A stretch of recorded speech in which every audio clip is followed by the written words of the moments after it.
Hi guys. Mayam hojik rent ta leire akhoi sai gi posting anawa mafam gi ado quarter di phangba khara wai hai ko sai je haidi matam khara changbo do phangni phangada ba haidi sigi mafam da posting mi leinai je chahi tare ne ba ko do na sang bani na dum pang na loina da ba pang na hang da ba do mai oi ba ko do na matam khara di sida le ni ai do ulake mafam ju wa ga ju khara hoi ba ko sa ba di ingoi mayam ado ai yau ba khara kuire date 1 da yau bane megi tholakpana April gi date 29 dagi tholakpane buko nungthil dagi Hyderabad dagi ado sida date 1 da yau bako ado video je kuina namudre angang ani chen maga dagi down ya ju pura irang gan mafam oile me bako ado imung da changa ko ina namje yam sai ma pa urum da lepa ga sam Manung sang emayam ai ki samja burgundy machu sang mane tu ga loi sidare tu angang gora kari machu na thiba machu ma mo la tor samjam toi toi na loi bo sida kai no khusa ju ai pun sida smai saw am ta thengna tri Hyderabad ka dudi kacha ani he Hyderabad ki weather khunung ngai lai tre si yeng na ru bada sida pura ai ya dre pun sida smai saw thengna di ai samja ku jangra kai no pung me khu sai ni cooler sida thamjan gre ba thongnau le ji de mangan khara chang ka dam do aina khara ga momba ga loi luai tai je kai no mai thal ju ka se pujaro ye ado mamma janda mamman gare ai indra num mom le da yar wal je hang hang yi ba ko aina Hyderabad ta thelam bai do por e ba ko du thechen je dum video je ma ka da boina pung de asida thet khare pung di nung ti yeng na ba ma thau ta ba ni na du di thelag si photo je the chal lage aina yo ta ni du ni myam ses si photo je the chal lage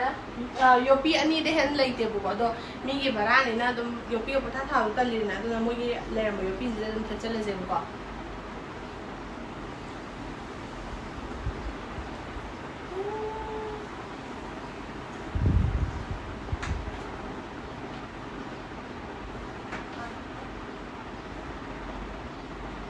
Siga thecha lage ai nang haw mi show dai lai bu ne Hyderabad da dun thet da se lupa cham yang kai ra cham ra no bi lai ge ya pai lai da photo de zabra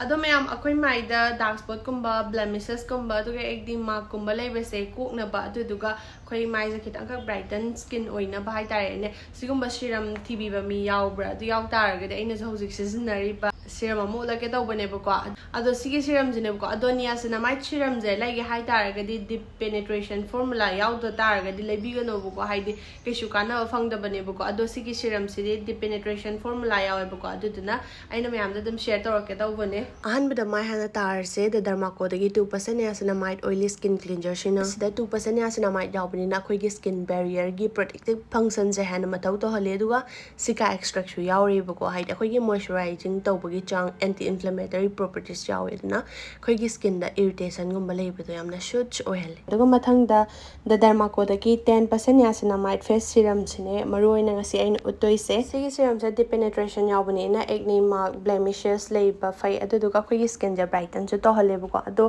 akhoi oily skin gi oina di yamna best oi ba ko hai di excess sebum production do control tawe ba duga pores kumba yam leiba do adu pha halle ba aduga si serum si yam ano mong da su la e cutting edge penetration formula se yamna su improve oi re sida yauri ba machak sen je yamna phajana absorption taw do adu oi aduna tairu khuding makta hena effective oi halle aduga si product se safe and effective su oi designed by dermatologists aduga fragrance free su oi bane hana ge kokta duga handaki anoba kokta se siga hairadi anoba kokta sida yamna kahani upgrade oi ra bane ko aduna 7 days da dum kana bado yam phajana khang bane ba ko phajana kok bane ahan ba sizna bada dum yamna nungai bado adu oi bane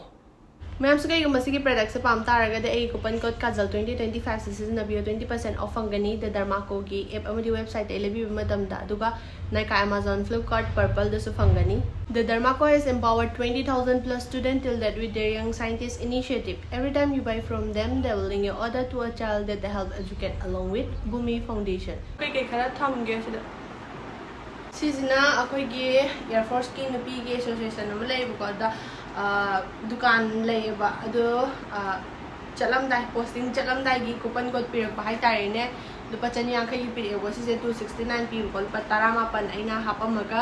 ꯁꯤꯁꯤꯃ ꯂꯧꯔꯛꯑꯦ ꯍꯥꯏꯗ꯭ꯔꯕꯥꯗꯀꯤꯁꯨ memory ꯑꯣꯏꯅꯕ ꯁꯤ ꯊꯝꯒꯦ ꯑꯗꯨꯒ ꯁꯤꯗꯤ ꯑꯩ ꯍꯥꯟꯅꯒꯤ ꯒꯝꯂꯥ ꯃꯆꯥꯗꯨꯅꯦꯕꯀꯣ ꯑꯗꯣ ꯑꯩꯅ ꯎꯕꯗ ꯃꯤ ꯁꯨꯃꯥꯏꯅ ꯌꯥꯝ ꯊꯝꯅꯩꯕꯀꯣ ꯑꯗꯨꯅ ꯑꯩꯁꯨ ꯊꯝꯒꯦ ꯇꯧꯕꯅꯦ ꯌꯦꯡꯉꯁꯦ ꯐꯖꯕ꯭ꯔꯥ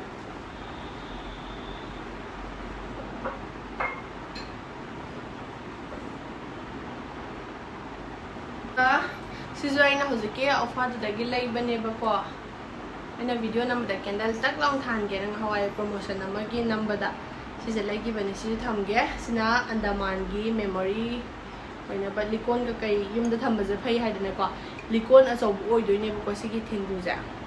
likon ngak na sa oi doine ba to se ni si thammage ata kan thamjalage da photo thamphara si oi thamge ko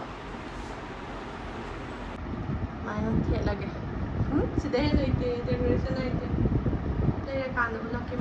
Sina mapan no dune buko akoina leise moigi yumne na hai hanubam ga hanubim ga lei buko moiju airman oramba jani aduga retire tawraganda swaida lam lerga leibu oi male adudane akoina leirise moiga leiminai ne ai kitchen ju khaga loisan ba hore buko phajandi loisandrida tu aina leiriye ai pochai myamje thambamju paana leite sidang loisan da ngai da myam heng loisan ba lora phajan ulake ko myam myam tu moi sida kwa mana ga phanga le me lupa mari mari bi Hyderabad ta tara pi ado pot hong badi sida na yam na hel le ga leiramme ado nungai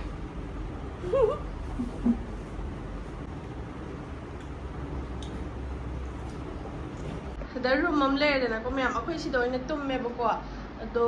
hayeng loisan ma phajan lor kan myam ayu lak ya matha da box me am dus main thamme bako do da malai ai se ngani nan phajan loisan loi ngam da ke si leire tu pochai jingje hekte kaino upuzu lem da baduna firon ding dis mai noina thamme loisan madi phajan loisan rida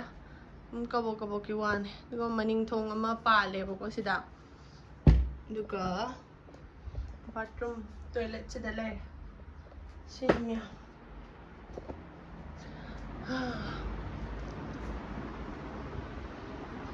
mayam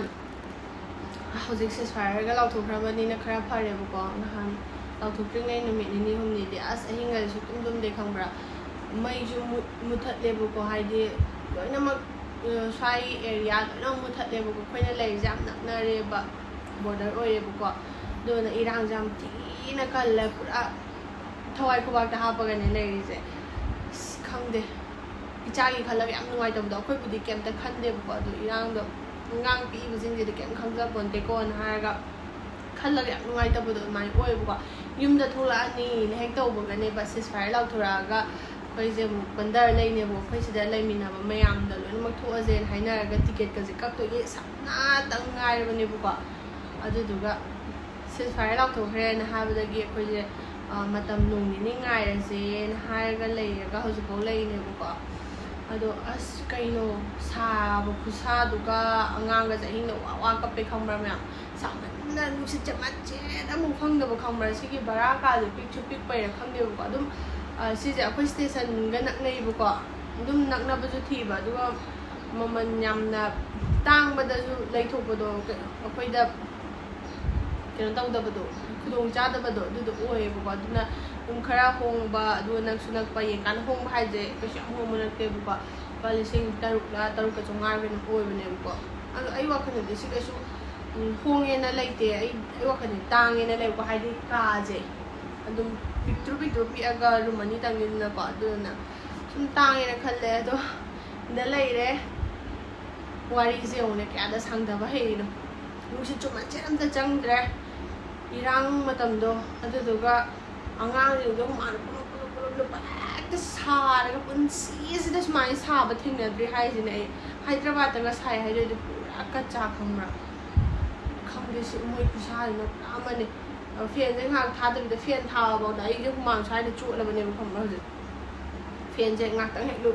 ꯃꯨꯊꯠꯄꯗ ꯁꯨꯃꯥꯏꯅ or ꯇꯥꯔꯛꯑꯅꯤ ꯎꯔꯨꯝꯗ ꯂꯩꯒꯦꯔꯥ ꯑꯃꯗ ꯂꯩꯒꯦꯔꯥ ꯑꯃꯗ ꯂꯩꯒꯦꯔꯥ ꯑꯁ ꯈꯪꯗꯦꯕ ꯃꯌꯥꯝ